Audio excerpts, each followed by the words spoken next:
Aquí comienza Testigo Directo con Rafael Poveda.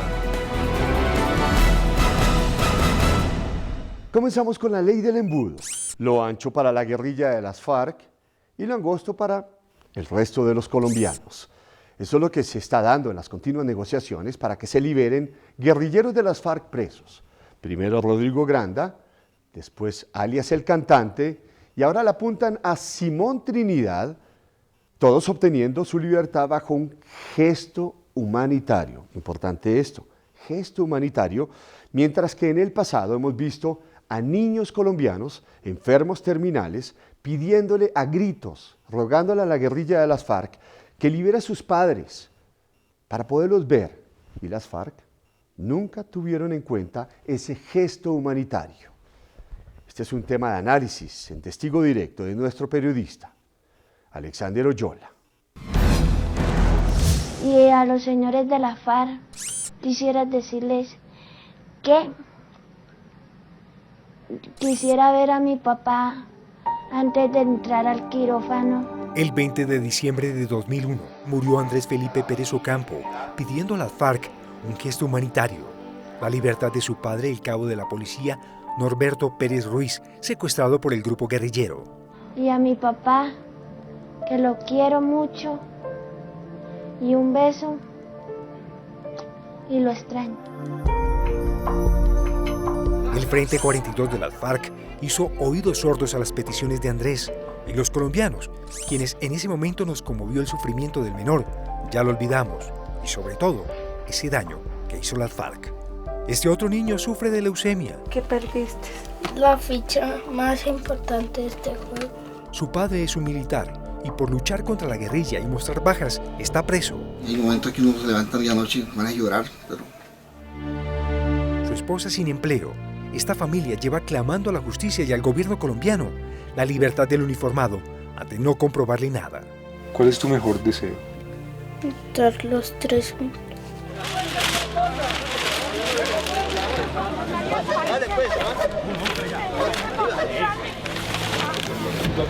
Esto no es justo, es una ofensa la que nos cometieron acá. Violentaron nuestros derechos. Familias que reclaman por qué la guerrilla amparada en el término gesto humanitario reciben del gobierno y la justicia privilegios hasta la libertad. Una ley que sería la del embudo, lo ancho para las FARC y lo angosto para las víctimas. Son muchos los militares detenidos injustamente, pero al mismo tiempo este gobierno y este Estado le da dádivas a los violentos en La Habana, les da todas las garantías a ellos porque portan un fusil ilegal y nosotros que estamos haciendo esta protesta pacífica nos quieren remover de aquí porque somos incómodos para el gobierno.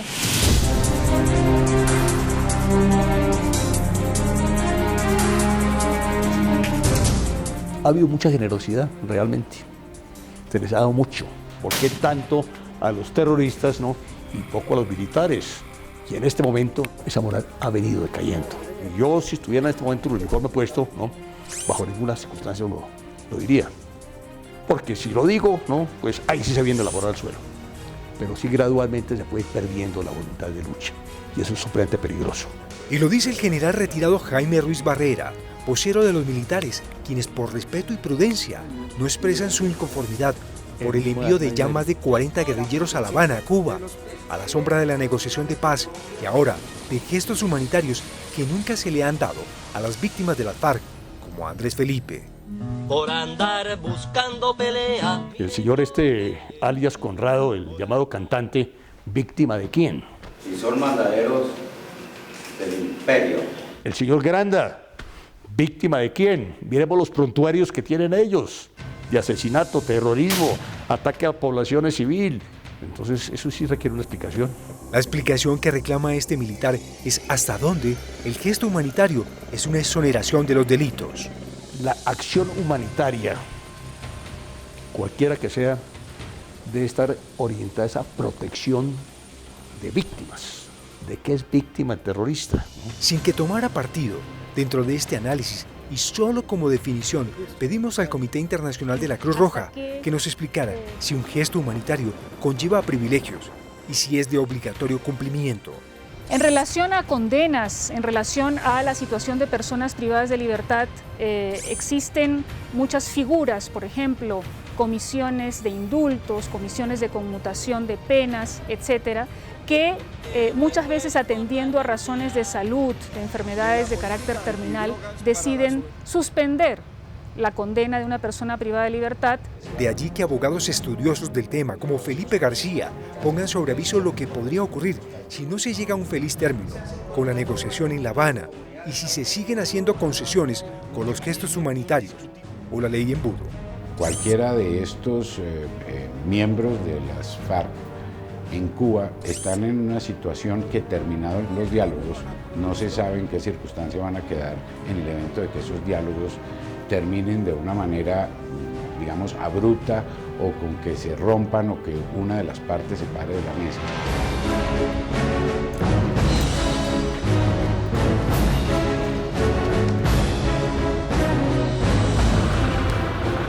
Son hombres continuamente capturados, miembros de las FARC, muchos de ellos dejados en libertad, mientras policías y soldados siguen en las cárceles, privados de su libertad. Aquí, para ellos, no hay un gesto humanitario. Se está en una persecución de alias Franklin, ¿no? Ya se dice unas bajas en estos días, ¿no? Parece que está herido, ¿no? Entonces de golpe viene una petición también y lo piden allá los terroristas de las FARC y termina en Cuba, ¿no? Procesos que hoy son parte de las investigaciones de la Fiscalía y de los que las víctimas de la FARC esperan la aplicación de verdad, justicia y reparación. ¿Están preparados para pedir perdón si esa es una cuestión innegociable? ¿De qué dices, Andrés? Quizás.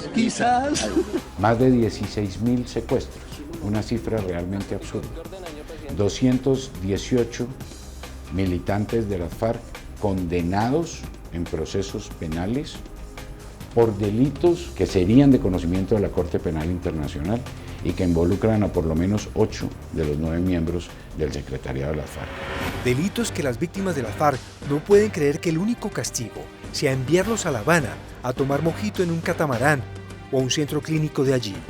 Entonces dicen, bueno, vale la pena jugarse la vida para que se den estos resultados.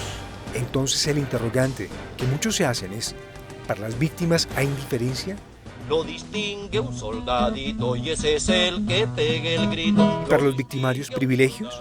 Las verdaderas víctimas, personas de carne y hueso, que sufren, han sufrido, como el caso de este niño que murió sin poder ver a su papá. Esas víctimas pasaron a un segundo plano.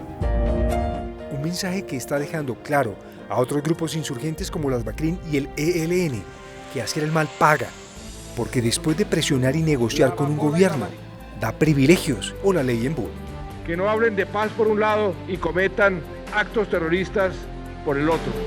Bueno, pero después de ver este reportaje, una pregunta, si ustedes nos quieren escribir aquí a nuestras redes sociales, Facebook o Twitter, que es @testigodirecto, ¿qué opinan ustedes de estos gestos humanitarios que piden las FARC cuando no tuvieron gestos humanitarios con los colombianos?